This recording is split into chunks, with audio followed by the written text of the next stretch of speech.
আমি প্রথম দিন বিভিন্ন সূত্র মারফত খবর পেয়েছিলাম প্রায় 30 জনের কাছাকাছি নাকি নিখোঁজ।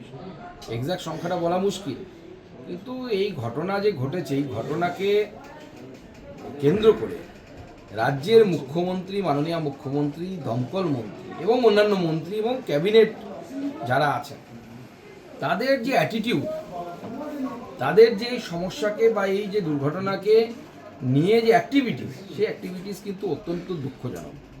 মমতা বন্দ্যোপাধ্যায়ের উচিত ছিল ওই জায়গায় যাওয়া। দমকল মন্ত্রী মনে হয় 36 না 34 ঘন্টা পর সেখানে পৌঁছেছিলেন। এটা প্রমাণ করছে যে এই সরকার ইনসেনসিটিভ, এই সরকার অসংবেদনশীল সরকার। মুখে মা মাটি মানুষের সরকার হলে পরেও এই সরকার মানুষ পোড়ানোর সরকার। এবং এর সাথে একটা গুরুত্বপূর্ণ বিষয় আপনারা মনে রাখবেন, কেন্দ্র সরকার শ্রমিকদের সুরক্ষার জন্য শ্রমিক কোড, সেই কোড লেবার কোড চালু করেছে, 4টি লেবার কোড।